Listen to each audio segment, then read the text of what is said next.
परंतु श्याम भक्त तो जो दूर से आया श्याम भक्त, उसको ना रहने की जगह, उसने दर्शन कर लिए, ना रहने की जगह, ना ठहरने की जगह है, और वो अपने बच्चे के साथ आया है अपने। आप सभी श्याम भक्तों को जय श्री श्याम। श्याम भक्तों कैसे हैं आप सभी? उम्मीद करते हैं अच्छे ही होंगे। श्याम भक्तों, बाबा श्याम का फाल्गुनी मेला आने वाला है, जिसे हम लखी मेले के नाम से भी जानते हैं। श्याम भक्तों, ऐसा माना जाता है कि जो इस फाल्गुनी लखी मेले में जाता है, बाबा श्याम की असीम कृपा उसके ऊपर बनी रहती है। और श्याम भक्तों, बाबा श्याम के जो भक्त होते हैं वो बड़ी बेसब्री से बाबा श्याम के मेले के लिए इंतजार करते हैं। यानी श्याम भक्तों, आप सभी को बता दें, जिस दिन से बाबा श्याम का मेले का शुरुआत होता है, उस दिन से बाबा श्याम का जो श्रृंगार होता है वो अद्भुत तरीके से किया जाता है। यानी बाबा श्याम का जो श्रृंगार होता है वो जगह जगह से फूल मंगाए जाते हैं और उन फूलों से बाबा श्याम का अद्भुत श्रृंगार किया जाता है। श्याम भक्तों, बाबा श्याम के इस मेले में काफी दूर दूर से लोग आते हैं बाबा श्याम के द्वार। तो श्याम भक्तों, आज मैं इसी विषय पर आपको पूरी बात बताऊंगा कि बाबा श्याम का जो मेला लगता है खाटू धाम में, किस प्रकार से आपको आना है, किस प्रकार से पहुंचना है, और मेले वाले दिन आपको क्या क्या करना चाहिए। इसकी संपूर्ण जानकारी आपको इस वीडियो में आज मिलने वाली है। पूरे वीडियो के साथ लास्ट तक जरूर बने रहिएगा, क्योंकि कुछ इंपॉर्टेंट बातें होती हैं जो कि बीच बीच में बताई जाती हैं।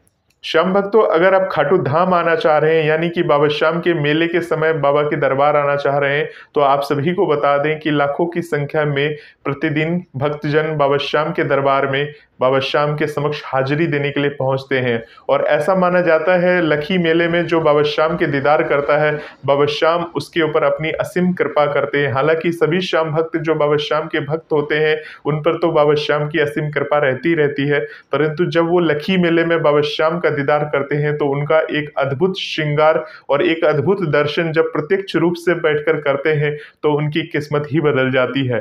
तो श्याम भक्तों, अगर आप खाटू धाम आना चाहते हैं उस दिन, तो श्याम भक्तों, अगर आप अपनी निजी वाहन के द्वारा खाटू धाम आते हैं तो आपको बता दें कि जिस प्रकार से आप रिंगस होते हुए बाबा श्याम के दरबार तक पहुंचते हैं, होता है जिस दिन से बाबा श्याम का मेला शुरू होता है उस दिन से उस रूट को बंद कर दिया जाता है। यानी कि जो रिंगस मार्ग से होते हुए बाबा श्याम के दरबार तक पहुंचेंगे, उस रूट को बंद कर दिया जाता है, क्योंकि उस रूट के द्वारा सिर्फ पैदल यात्री ही निकल सकते हैं। यानी कि जो बाबा श्याम का ध्वज धारण करते हैं, यानी बाबा श्याम का निशान धारण करके बाबा श्याम के दरबार जाते हैं, सिर्फ निशान यात्री ही रिंगस से पैदल होते हुए बाबा श्याम के दरबार तक पहुंचते हैं। तो श्याम भक्तों, अगर आप अपने निजी वाहन से आते हैं तो आपको मंडा मोड़ होते हुए, हनुमानपुरा होते हुए आपको पार्किंग तक पहुंचना होता है, जो कि तोरण द्वार से 1 किलोमीटर पहले होती है। तो इस बात का आप विशेष ध्यान रखें। अगर आप निजी वाहन से आएंगे तो आपको मंडा मोड़ होते हुए आना होगा, क्योंकि रिंगस का जो रूट है वो बंद कर दिया जाता है।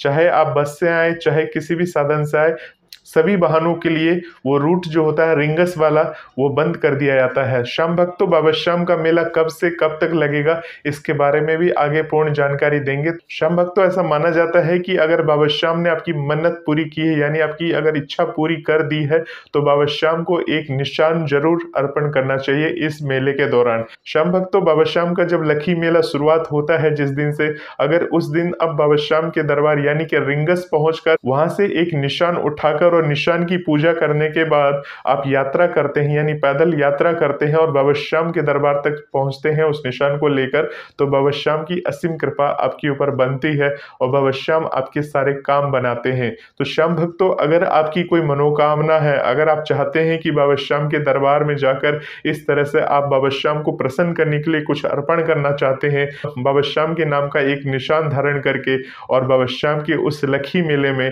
शामिल होकर बाबा श्याम को वो निशान जरूर अर्पण करिए दरबार तक पहुंचकर।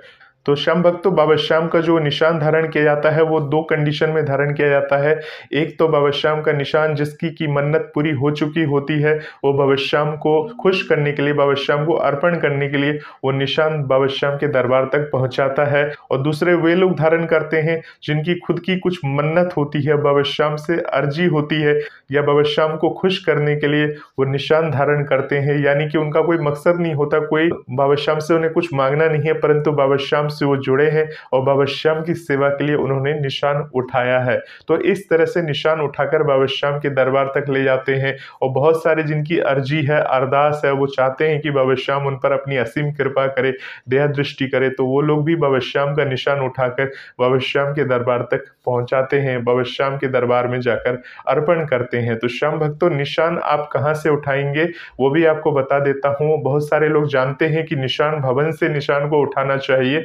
जब आप रिंगस पहुंच जाते हैं तो रिंगस पहुंचने के बाद आप निशान भवन से निशान को उठा सकते हैं। अगर वहां से नहीं उठाना तो आप बाबा श्याम का दरबार जो है रिंगस धाम, वहां पर बाबा श्याम के दर्शन के पश्चात आप उस निशान को वहीं से यात्रा आप निकाल सकते हैं। वहां से यात्रा करते हुए बाबा श्याम के दरबार तक पहुंच जाते हैं। अगर आप 1 या 2 बजे सुबह निशान यात्रा प्रारंभ करते हैं तो सुबह तक यानी 5 या 6 बजे तक बाबा श्याम के दरबार तक पहुंच जाते हैं। तो इस तरह से सुबह की ताजी हवा भी लगती है और इस तरह से सुबह की ताजगी बनी रहती है और जोश में रहते हैं और बाबा श्याम का नाम लेते हुए बाबा श्याम के दरबार यानी बाबा श्याम के धाम तक पहुंच जाते हैं। श्याम भक्तों, आपके जैसे बहुत सारे श्याम भक्त होंगे जो निशान धारण करते हो उस सड़क पर आपको चलते हुए मिलेंगे रिंगस के रोड पर। यानी कि अगर आप दोपहर में पहुंचते हैं तो बहुत सारे लोग दोपहर को भी यात्रा कर लेते हैं, बहुत सारे लोग शाम के समय यात्रा कर लेते हैं।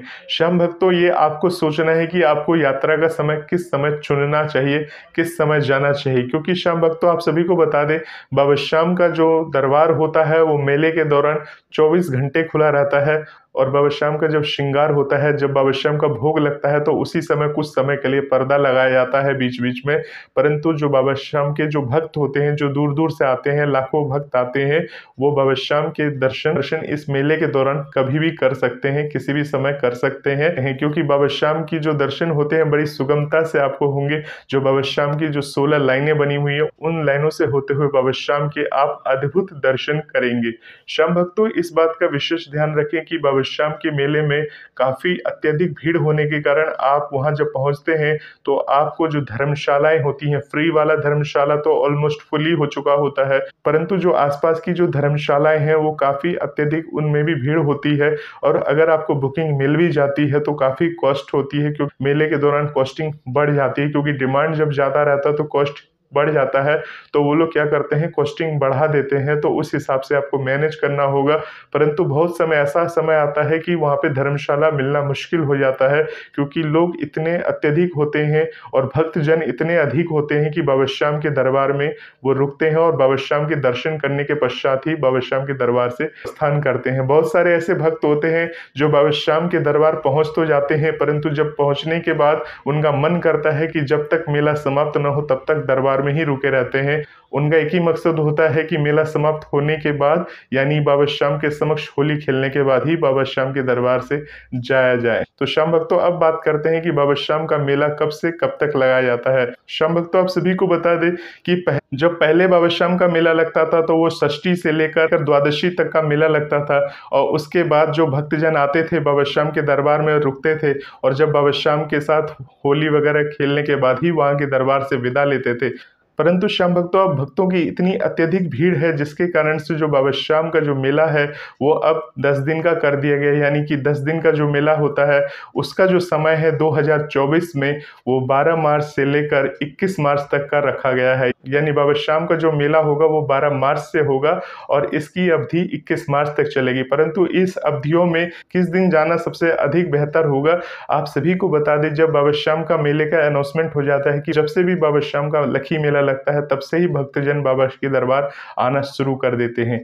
परंतु श्याम भक्तों, आप सभी को बता दें, बाबा श्याम का जो ये लखी मेला है ये इसलिए मनाया जाता है क्योंकि पुराणों के अनुसार बाबा श्याम ने एकादशी के दिन पूजा अर्चन करने के बाद द्वादशी के दिन स्वेच्छा से अपना शीश का दान दिया था। तो बाबा श्याम ने फाल्गुन शुक्ल को शीश का दान दिया था। इसी कारण से फाल्गुन मेले का उत्सव बड़े धूमधाम से मनाया जाता है। और इसके साथ साथ जो बाबा श्याम का दरबार है यानी बाबा श्याम का जो धाम है वहां पर बाबा श्याम के दरबार के ऊपर सूरजगढ़ का निशान चढ़ाने के बाद इस मेले की समाप्ति होती है।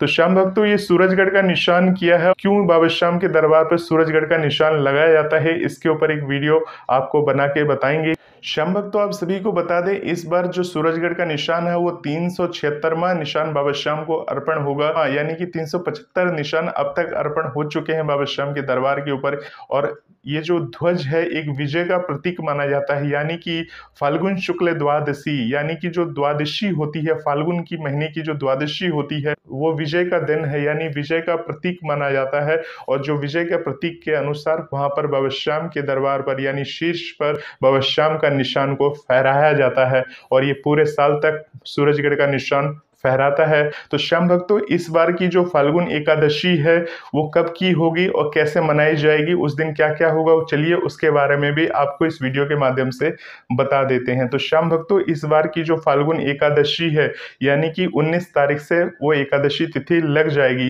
यानी 19 तारीख की जो तिथि रहेगी वो देर रात यानी कि 12:21 पर वो तिथि लगेगी, यानी कह सकते हैं 20 तारीख की सुबह 12:21 पर ये तिथि लग जाएगी और ये जो तिथि समाप्त होगी 20 तारीख को, यानी कि 20 तारीख की मध्य रात्रि, यानी कि 20 तारीख को देर रात से ये जो तिथि समाप्त होगी 2:22 पर तिथि समाप्त होगी, यानी 20 तारीख की 2:22 पर और 21 तारीख की सुबह 2:22 पर ये तिथि समाप्त हो जाएगी। यानी श्याम भक्तों, 21 तारीख की सुबह यानी कि कह सकते हैं 2:23 से द्वादशी तिथि लग जाएगी, यानी कि जो उदया तिथि के अनुसार जो द्वादशी होगी वो 21 तारीख की होगी, यानी कि एकादशी का जो व्रत रखा जाएगा वो 20 मार्च 2024 की रखी जाएगी, यानी कि आमलकी एकादशी बोलते हैं या रंग भरनी एकादशी बोलते हैं। वो जो व्रत होगा वो 20 मार्च 2024 की रखी जाएगी और जो द्वादशी तिथि लगेगी वो 21 मार्च 2024 की होगी।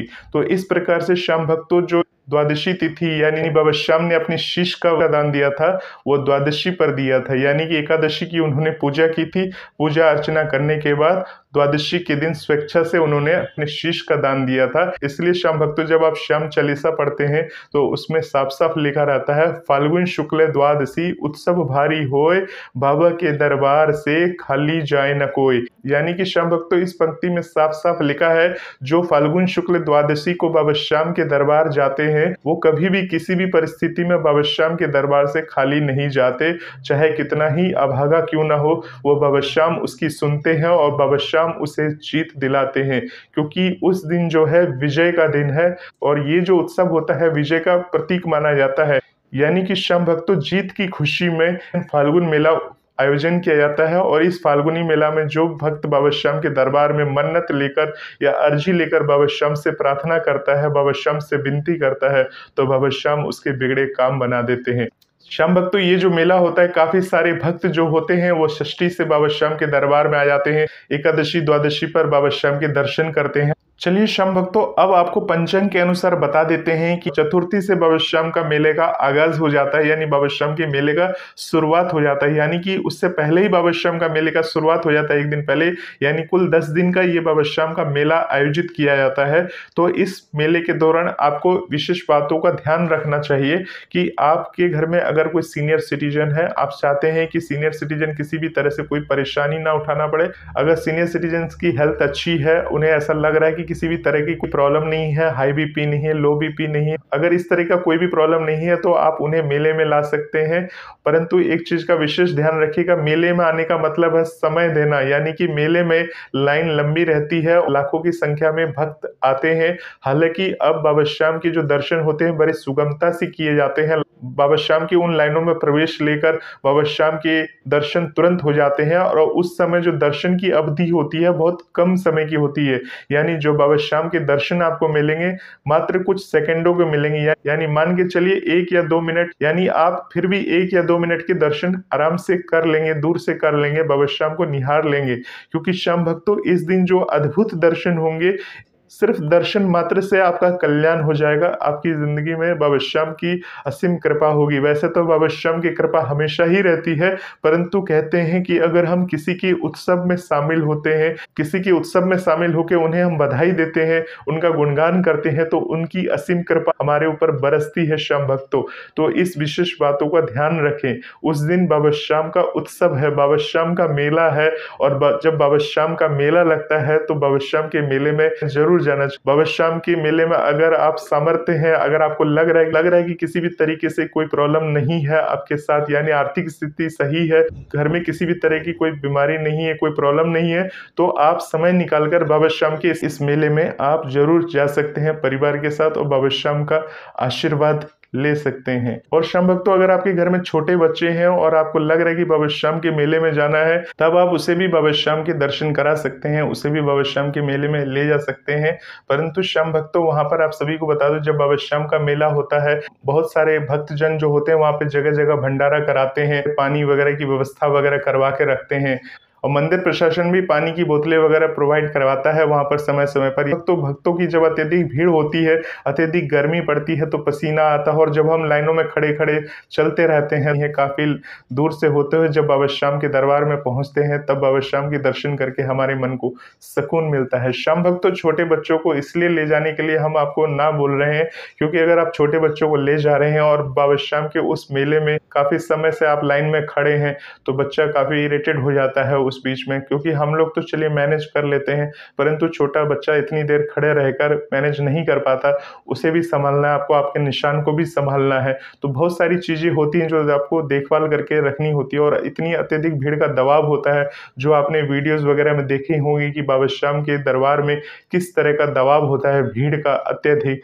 और उस भीड़ में मान लीजिए अगर कभी धक्का मुक्की हो जाए, कुछ दिक्कत आ जाए, तो थोड़ी सी चिंता का विषय बनता है। बाबा श्याम के मेले में जाना जरूर चाहिए, परंतु क्या है कि आपके घर के परिवार के कोई भी सदस्य अगर चला जाता है, तो बाबा श्याम की महिमा वैसे ही बनी रहती है। और परंतु कहते हैं कि मेले में जाकर बाबा श्याम के दर्शन करना अपने आप में एक अद्भुत बात होती है। तो श्याम भक्तों, इस विशेष बात का ध्यान रखें कि घर में अगर छोटे बच्चे हैं, बुजुर्ग हैं, या गर्भवती महिलाएं हैं, या कोई बीमार व्यक्ति है और वो बाबा श्याम के दरबार चला गया, और वहां पे अगर उन्हें कोई प्रॉब्लम हो जाती है या कोई दिक्कत हो जाती है, तो एक चिंता का विषय है। हालांकि बाबा की कृपा बनी है, बाबा सब कुछ कहते हैं, परंतु बाबा पहले से अलर्ट भी करते हैं, पहले से बताते हैं, परंतु हम जब जानबूझ के खुद ही गलती करते हैं, तो इसके लिए बाबा जिम्मेदार नहीं होते हैं, ये भी आपको बता दें। तो श्याम भक्तों, आप सभी को बता दें कि बाबा श्याम का जो मेला का जो विशेष दिन होता है, वो एकादशी और द्वादशी होता है। यानी कि जो एकादशी है वो 20 तारीख की लग रही है, और द्वादशी जो है वो 21 तारीख की लग रही है।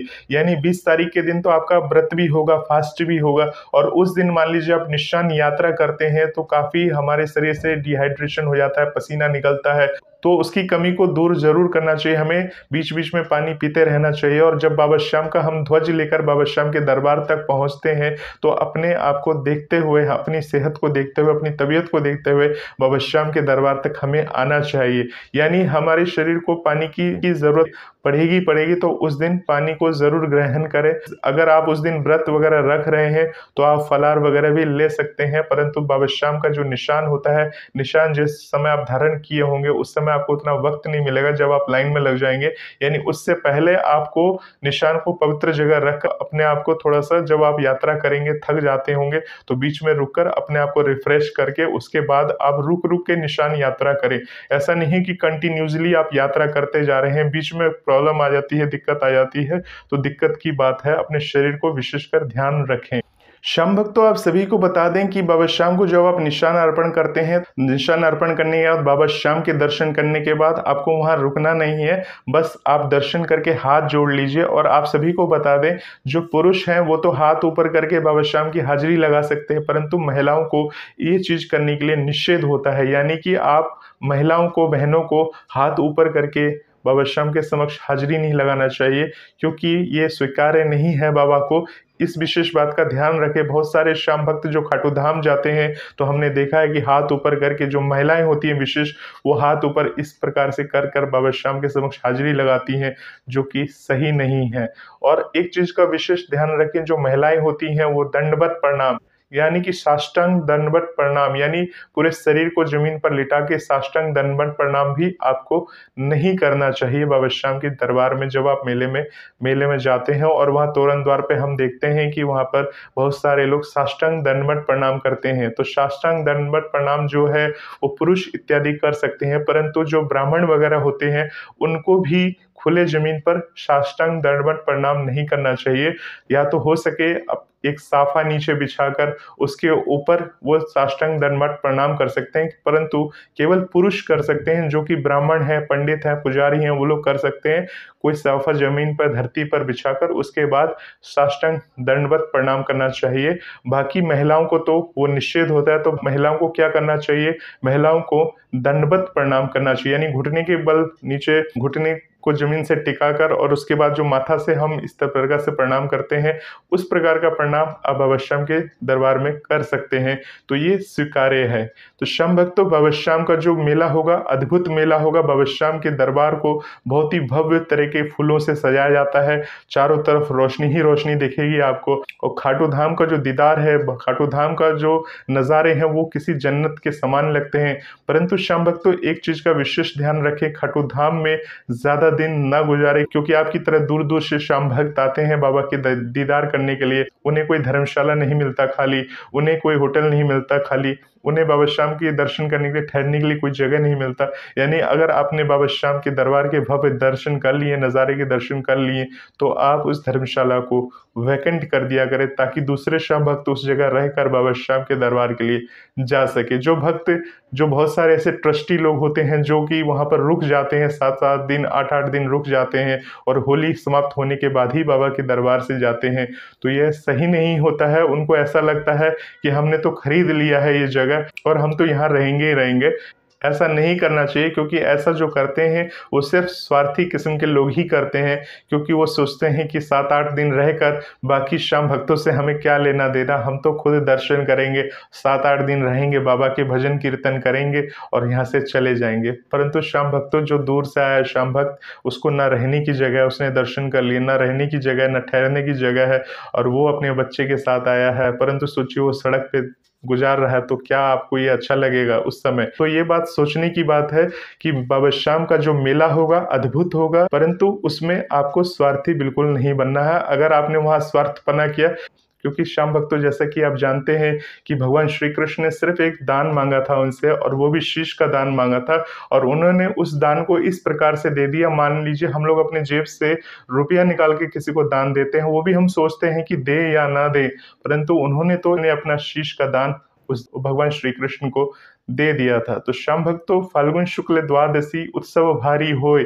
भारी उत्सव। तो इस दिन भक्तों की भारी भीड़ के साथ ये उत्सव जो होता है बड़े धूमधाम से मनाया जाता है। तो सोचिए श्याम भक्तों, जब वीर वरुणिक ने अपने शिष्य का दान इस प्रकार से दे दिया उस दिन, तो क्या आप किसी के लिए, यानी किसी श्याम भक्त के लिए इतना नहीं कर पाएंगे कि आप बाबा श्याम के 2 दिन दर्शन करके फिर वहां से आप जा सके? तो श्याम भक्तों, इस तरह से भीड़ भाड़ ना बनाए, तो बाबा श्याम के दीदार करे, दर्शन करे और वहां से अपने घर की तरफ प्रस्थान करे।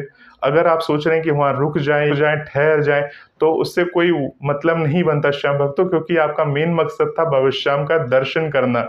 तो श्याम भक्तों, एकादशी का जो दिन होता है, उस दिन बाबा श्याम का रथ को तैयार किया जाता है।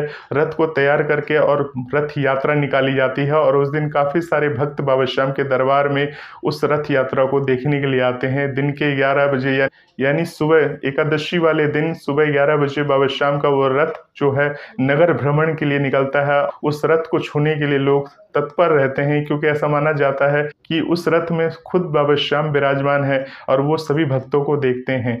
दूर दूर से लोग छतों पे खड़े हो गए उस रथ के नज़ारों को देखते हैं। तो श्याम भक्तों, बाबा श्याम के दरबार की इतनी भव्य बातें हैं। और एक चीज ध्यान रखें, बाबा श्याम के दरबार में जाए तो घर से बना हुआ भोग भी बाबा श्याम के दरबार तक जरूर पहुंचाएं, जिससे बाबा श्याम को भोग लग सके। तो होपफुली श्याम भक्तों, बाबा श्याम के मेले से जुड़ी हुई थोड़ी बहुत जानकारी आपको मिली होगी, और अधिक जानकारी के लिए इस चैनल के साथ बने रहें। मिलते हैं एक नए वीडियो में, तब तक के लिए आप सभी श्याम भक्तों को जय श्री श्याम।